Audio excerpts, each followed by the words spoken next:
level consistently this year. And he didn't make the Pro Bowl last year because he didn't deserve to go. He's had a few good moments, Skip, but if you look at the totality of games, I mean, you look at the first half against San Diego, he didn't play well, but he played well in the second half. You look at the game against just past Sunday against Atlanta, played well in the second half, but didn't play well. People are forgetting he has a 37 QBR and a 5 QBR against New Orleans. Forgetting the downs, I mean, you know, he did this many. In 4 of the last 5 games, Tom Brady quarterback rating has been 50 or below. Is that good, Skip Bayless? Is it my turn? No, Joe. Kyler has an edge in Brady of QBR, completions, yards per attempt, and total touchdowns. So if I were to ask you, defensive coordinators, defensive back, who concerns you? Who scares you more? That'd be a good question. Kyler Murray or Tom Brady? Well, I think you got your answer. Because that's Tom Brady. Universal regarded. He to go. Everybody go. Everybody buying Tom Brady Bucks jersey. But the players and the coaches said Kyler Murray is more deserving than Tom Brady. And he lucky he got out of the AFC because this would not even been close. It would not even been close because they got 2 or 3 more quarterbacks that's playing better than Brady, mainly Ryan Tannehill. Wonder what the Atlanta defensive coordinator would say right now about would he fear the GOAT or Kyler more? After Tom Brady threw for 320 yards in the second half at Atlanta, it's the most yards in the second half any NFL quarterback has thrown for this whole season. My guy threw for 3 seasons in the first half. Yeah, against that. Against your guy. Yeah, that's how bad they are. So, you know I love me some Kyler Murray because I was on Kyler Murray long before you were. You have slowly but surely come around to Kyler Murray. So this is a tough one for me, but I believe that Tom Brady deserved to have the edge over Kyler, to have the 3rd slot of the quarterbacks in the NFC in the Pro Bowl. Their QBRs are almost identical. Kyler's actually just a tick better at 69.4 to 69.3 for Tom. But if you look at the Pro Football Focus grades, and I know you got issues with that website, but I don't. So they are grading the whole body of work this year. They grade Tom Brady as the 5th best performer at quarterback in the National Football League this year. In totality, body of work. No way. They grade Kyler as the 11th best quarterback. No way. So 5th to 11th right there. Tom Brady has thrown 32 touchdown passes, the 4th most in pro football this year, to 11 interceptions. Kyler has thrown 26 touchdown passes, which for Kyler is very good, to the same number, 11 interceptions. But how many rushing touchdowns? 11. Okay. Kyler has 11. That ties Cam for the lead of quarterback rushing touchdowns. That's also tied for 3rd most in the whole NFL in rushing touchdowns. So that might offset. So you say it's about 50-50 there. How about receivers? Pro Football Focus ranks DeAndre Hopkins the 4th best performer so far this year in the National Football League. Now let's look at Tom's receivers. They've had a rough year.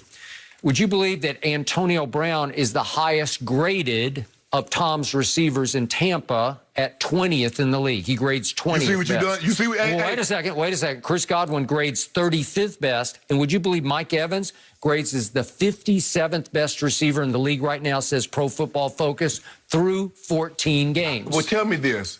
Why would Tom Brady want to go to Tampa if those guys are so bad? You see what happens? Anytime Tom Brady does not get what Tom Brady wants or have the type of year that people think he should have, what do we immediately do?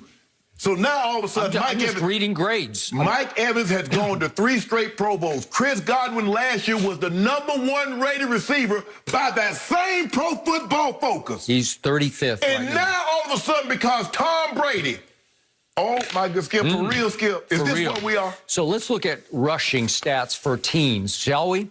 Would you believe that Arizona is the 4th best rushing team in all of pro football right now? Would you believe that Tom's offense, rushing-wise, is 29th? 29th in rushing is Tampa Bay. Okay. Wow, 4th versus 29th. That means that, boy, Kyler can get away with a whole lot of play action and razzle-dazzle because you are afraid they're going to gash you with the run, and then you can be gashed by if Tom pass. Brady had legs, if Tom Brady could run, you'd have to worry about that with Tom Brady. A lot of that rushing yard is added in because of Kyler Murray, Skip. Degree of difficulty. Skip, don't do that, Skip. Wow.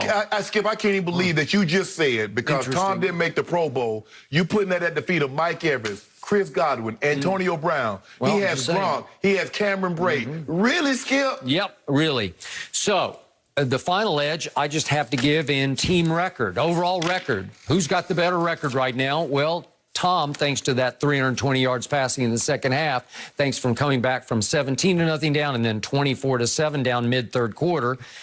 So what's their record? They're 9-5, and Kyler is 8-6. So just on record alone, really, because it's Skip? so close and stats, I think I'll go advantage Brady. No, I would not. I would not. No. Yep, I got you. No, actually, you don't. Skip, the players have spoken. The coaches have spoken. They have.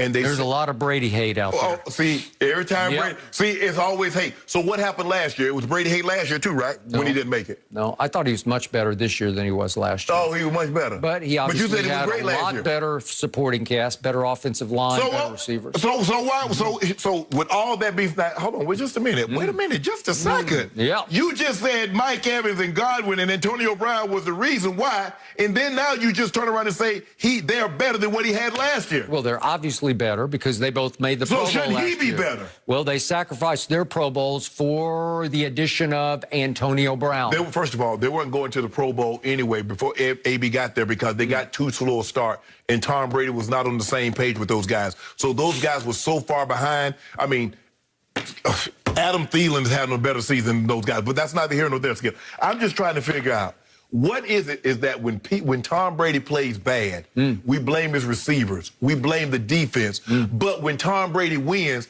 those guys had nothing to do with it.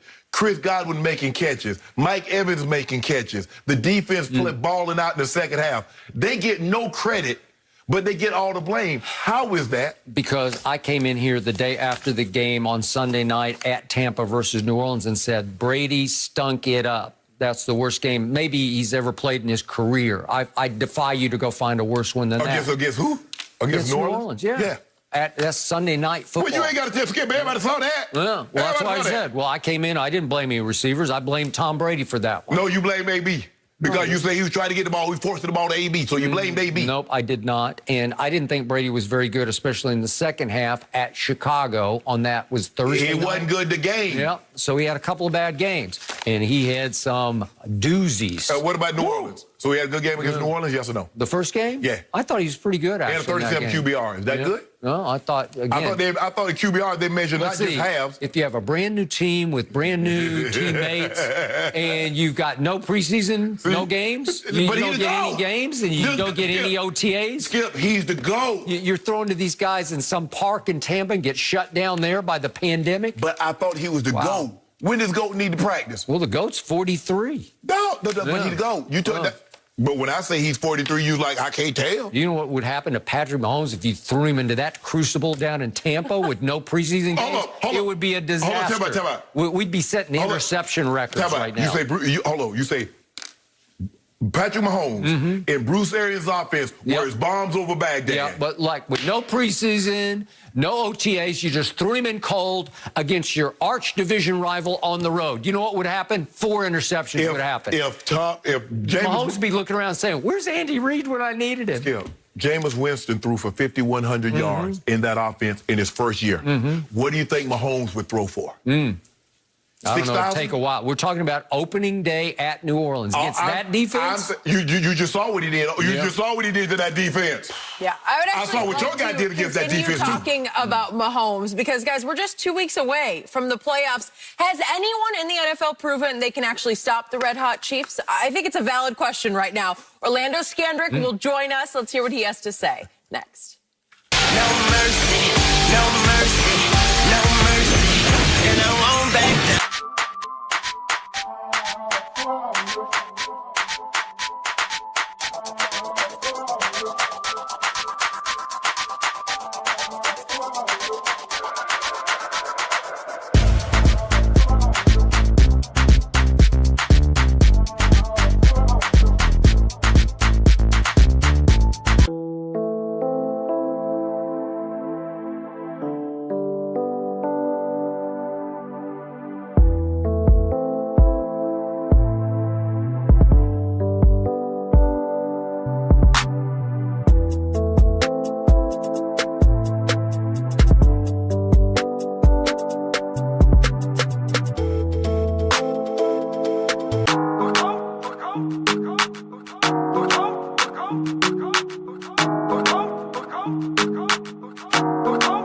go.